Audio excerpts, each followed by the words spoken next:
What's going on, guys? Welcome to another Tax Talk Tuesday, which we are now going to rebrand into True Books Tuesday. If you got a company, you might as well brand it. So today we are going to be talking about the 1031 exchange.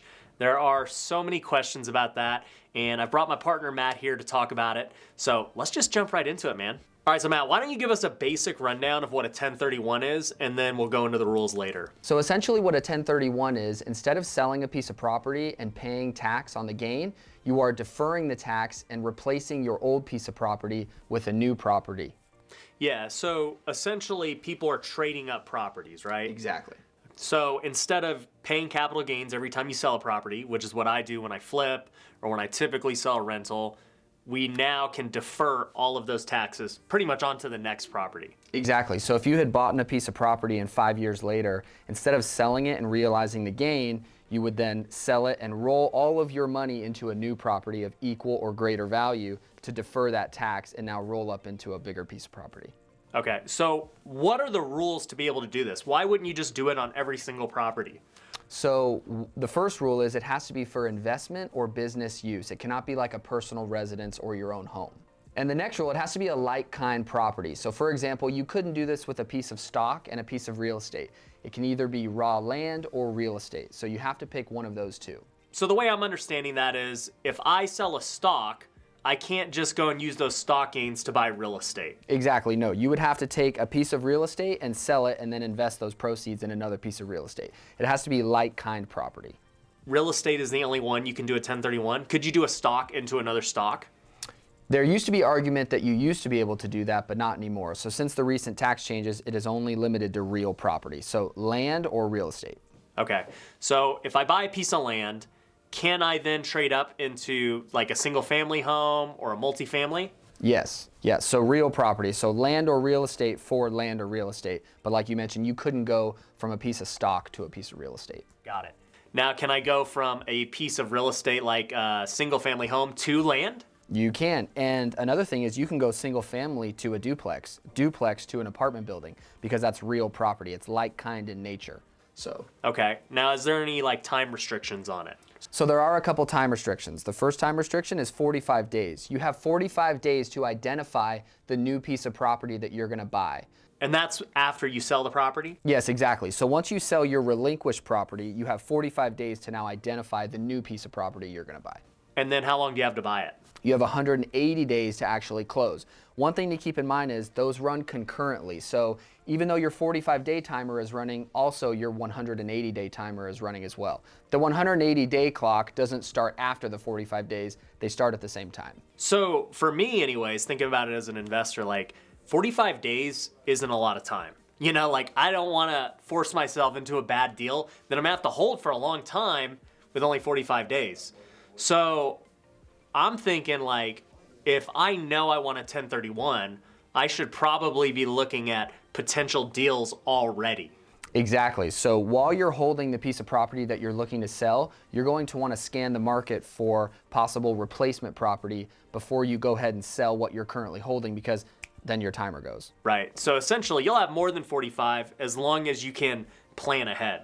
Exactly. So you're going to want to make sure to start scanning the market before you sell your actual piece of property, because then you're under the clock. So to give like a real life example, for me, I've got that 10-unit apartment building, and if I wanted to sell it and not pay all the capital gains, I would just have to start looking for my next deal right now. Exactly. Because you're going to want to have something lined up before you pull the trigger and sell it so that the process runs smoothly. You wouldn't want to sell it and be at day 35 and think, man, I got 10 days to close on a property that's equal or greater value. So remember, you're not buying something that's cheaper. You have to move up to something that's bigger or equal value. So let's just say I get into worst case scenario. I'm at day 35. I don't have a potential deal that is greater value, right?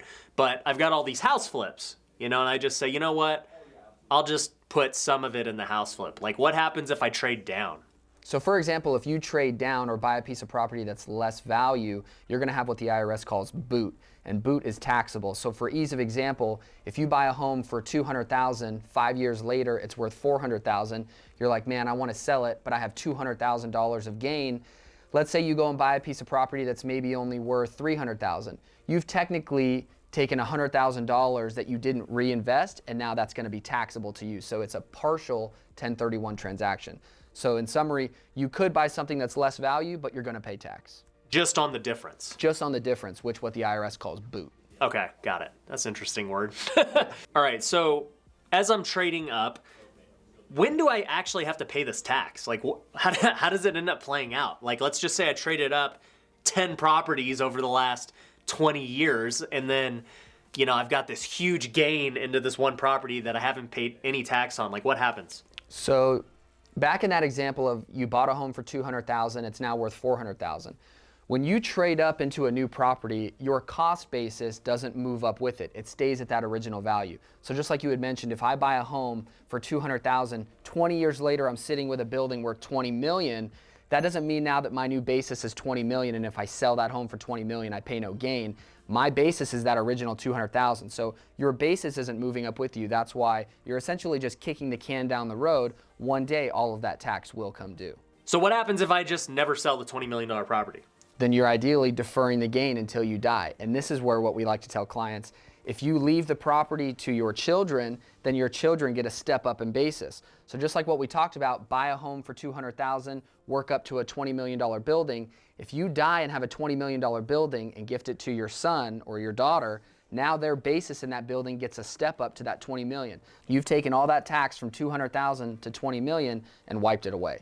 So the term that I've heard is you swap till you drop. You trade up in property until you die. So that's the best investing strategy ever. You just pretty much gain all of this wealth with no taxes and then you die. You just built wealth for 20 years and then kick the tax aside permanently. So it's not like the tax is going to come due. Once you gifted that property over, you just restart the cycle.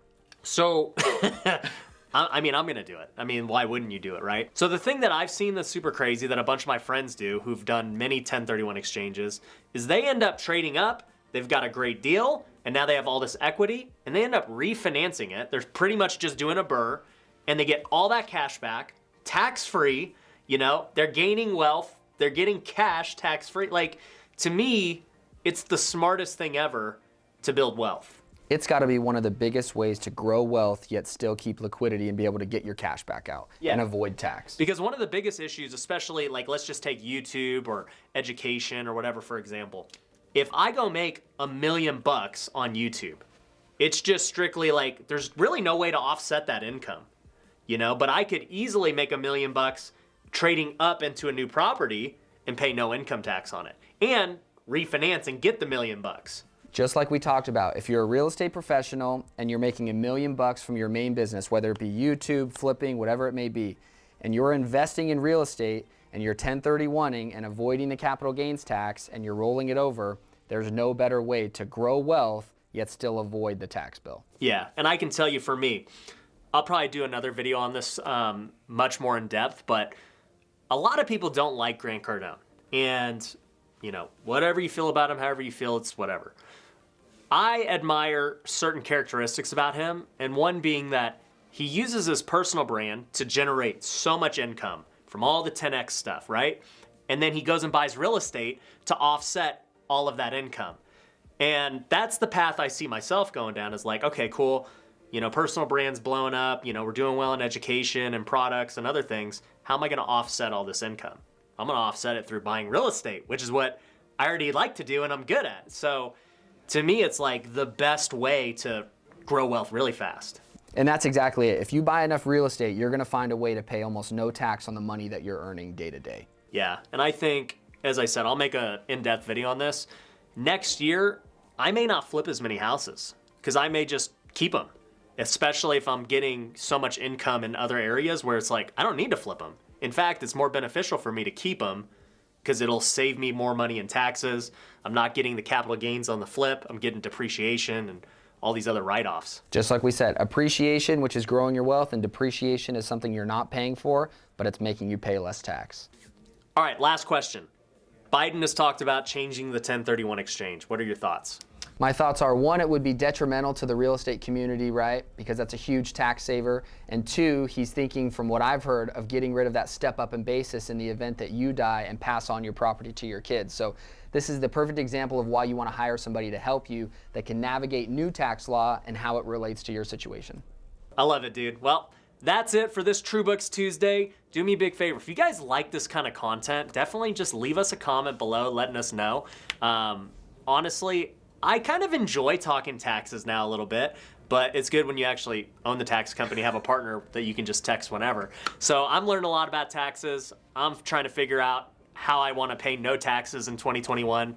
You got to start planning now to do that. So if you do want to use TrueBooks, definitely go to truebookscpa.com.